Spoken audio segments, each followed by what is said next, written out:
Assalamualaikum warahmatullahi wabarakatuh dan selamat pagi.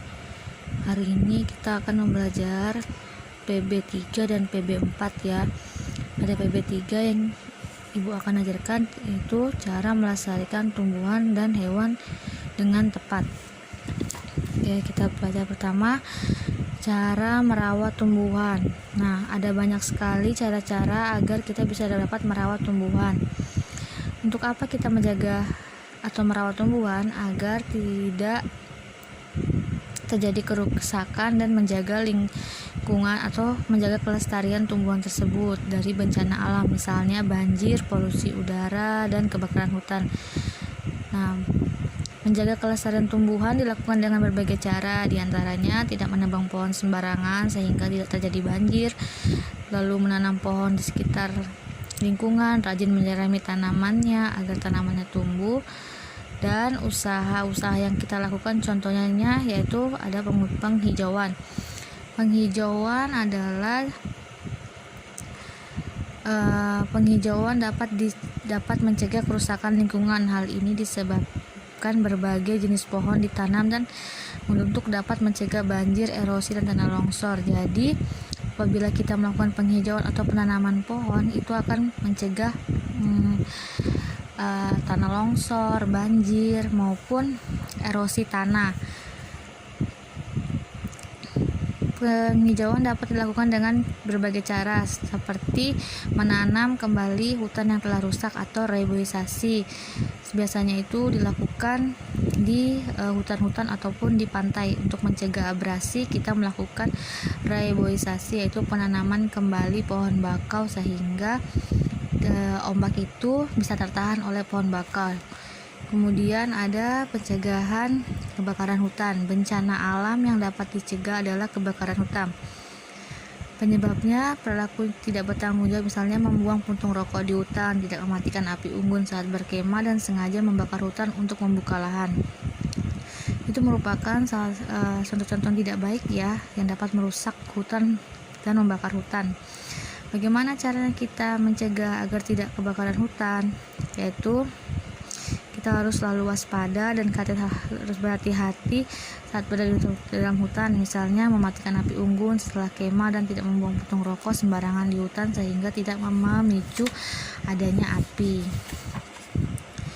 Kemudian cara merawat hewan peliharaan. Selain dimanfaatkan sebagai tanaman, lahan kosong juga dapat digunakan untuk berternak. Contohnya ada ayam. Dengan kita menternak ayam, keuntungannya kita dapat memperoleh telurnya dan kita dapat menjual ayamnya, ataupun ayamnya bisa dimakan sebagai ayam goreng. Dihasilkan oleh itik, burung, puyuh. Bulu ayam juga bisa dimanfaatkan sebagai kemonceng untuk membersihkan barang dan debu. Selanjutnya hewan yang kedua, sapi. Sapi bisa dimanfaatkan susunya untuk kita minum yang menyehatkan, dan dagingnya juga bisa dimanfaatkan untuk kita makan. Bisa ayam, bisa sapi, bisa kambing, dan jenis-jenis hewan lainnya yang bisa dimanfaatkan seluruhnya ya. Kemudian bagaimana cara perilaku merawat hewan yang benar? Yang pertama, menyediakan makanan dan minumnya yang cukup, menempatkan hewan dalam kandang yang terawat. Jadi saat kita merawat hewan, jadi kita harus memperhatikan makanannya, minumnya, dan membersihkan kandangnya agar dia tidak kotor dan tetap bersih ya. Tidak boleh menyiksa binatang seperti memukul sehingga binatang itu kesakitan. Jika binatang itu dijadikan tunggangan atau penarik beban, hendaklah jangan dikuras tenaganya. Contohnya seperti kuda. Sapi jika digunakan badannya sebagai tunggangan atau beban, jangan membuat dia menjadi banyak menguras tenaganya. Jika melihat binatang sedang dalam bahaya atau kesusahan, hendaklah segera ditolong. Misalnya ada seekor anak ayam yang jatuh di kolam renang, hendaknya segera ditolong ya. Selanjutnya kita masuk ke PB4. PB4 yang kita akan bahas yaitu manfaat persatuan dan kesatuan untuk kesejahteraan kehidupan.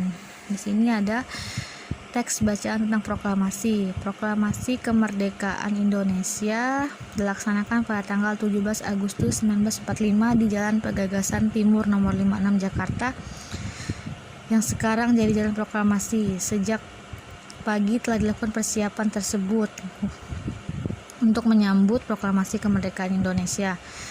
Banyak tokoh-tokoh yang berperan dalam proklamasi kemerdekaan Indonesia sesuai kesepakatan yang diambil di Rumah Laksana Meda. Para tokoh menjelang pukul 10 melakukan pembacaan teks proklamasi bangsa Indonesia. Adapun susunan acaranya, yang pertama pembacaan teks proklamasi, pengibaran bendera merah putih yang telah dijahit oleh Ibu Fatmawati, kemudian sambutan Wali Kota Jakarta Siwiryo dan Muhammad Muwardi pada saat itu. Nah, upacara proklamasi kemerdekaan berlangsung tanpa protokol ya. Latif Hendraningrat memberi aba-aba siap kepada seluruh barisan pemuda. Semua yang hadir berdiri tegap dengan sikap sempurna. Nah, setelah pembacaan proklamasi kemerdekaan selesai, maka dilanjutkan dengan pengibaran sang bendera merah putih dan menyanyikan lagu Indonesia Raya. Nah, setelah itu teks proklamasi kemudian ditandatangani oleh Insinyur Soekarno. Maka pada saat itu sahlah Indonesia telah merdeka. Ini adalah contoh teks proklamasinya ya. Kami bangsa Indonesia dengan ini menyatakan kemerdekaan Indonesia. Hal-hal yang mengenai pemindahan kekuasaan dan lain diselenggarakan dengan saksama dan tempo yang sesingkat-singkatnya. Jakarta 17/8 atas nama bangsa Indonesia, Insinyur Soekarno-Hatta. Nah, ini masih tulisan dan bahasa zaman dulu ya, jadi mereka mengetik teks proklamasinya itu. Kemudian sampai di sini dulu materi untuk PB3 dan PB4. Selebihnya kalian bisa baca kembali bukunya ya. Dibaca bukunya, jangan cuma diliatin aja ya. Terima kasih.